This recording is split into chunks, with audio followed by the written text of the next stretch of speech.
Merci à tous pour être ici aujourd'hui. Avant de commencer, j'aimerais reconnaître certains invités spéciaux qui sont ici avec nous aujourd'hui, en particulier le ministre Cannon pour l'excellent travail qu'il a fait dans ce dossier.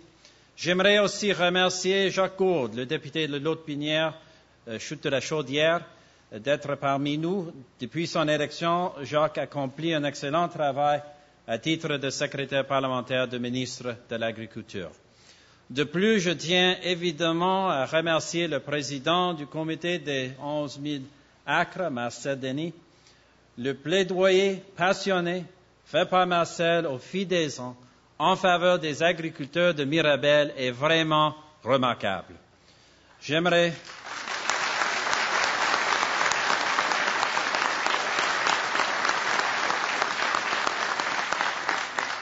aussi remercier et reconnaître le président de l'Union des producteurs agricoles du Québec, Laurent Pellerin, et le président de la Fédération UPA d'Outaouais, Laurentide, Richard Maheu.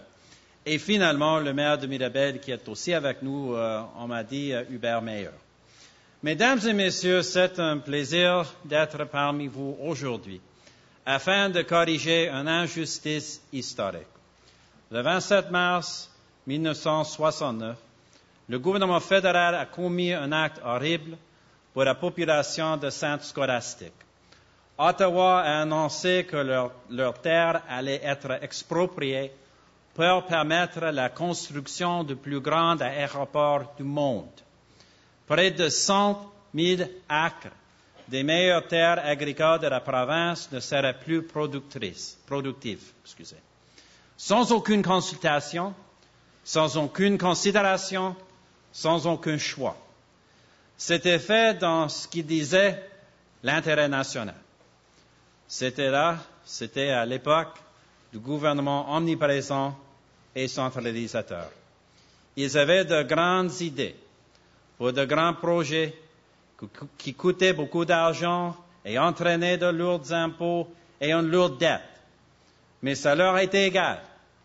À cette époque, Ottawa prenait ce qu'il voulait. Cette décision a touché des milliers de personnes, des milliers, et certains parmi ces personnes sont ici aujourd'hui. Des familles qui ont perdu leur foyer, des agriculteurs ont perdu leur gagne-pain, et une communauté québécoise qui avait travaillé dur pendant des générations ne comptait plus. Et tout ça, pourquoi? Pourquoi? En quelques années seulement, il était clair que Montréal n'avait pas besoin d'un aéroport de cette taille. L'aéroport de Dorval existait et, ironiquement, a été rebaptisé au nom du premier ministre qui a conçu Mirabel.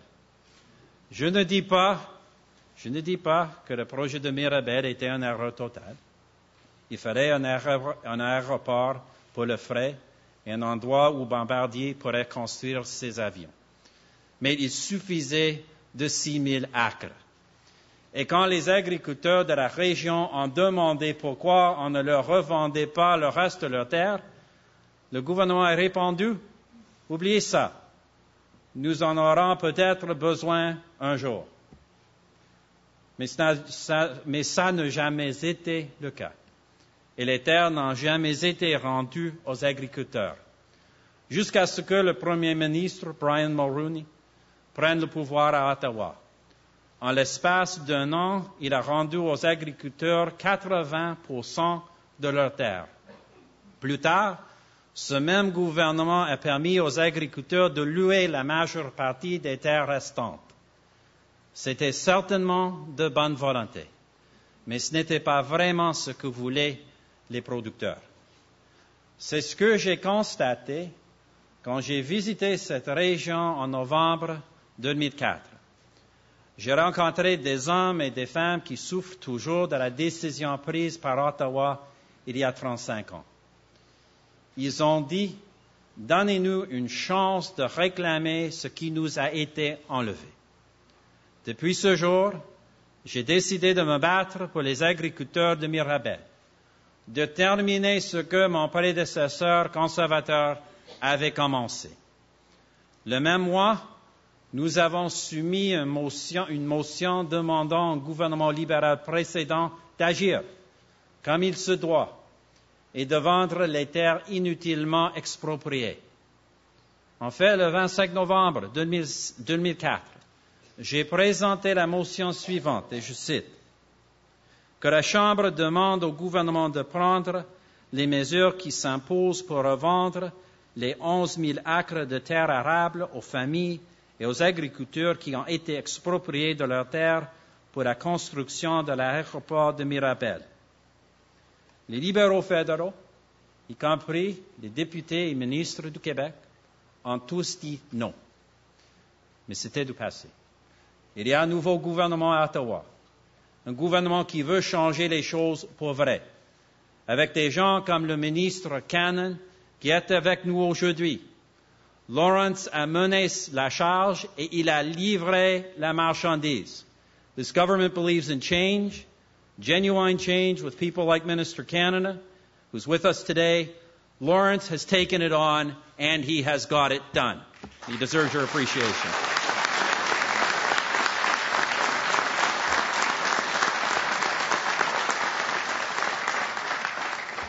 Voilà pourquoi j'ai le plaisir d'annoncer, de confirmer aujourd'hui que notre nouveau gouvernement va permettre aux agriculteurs de Mirabel de racheter leurs terres qu'ils louent pour le moment.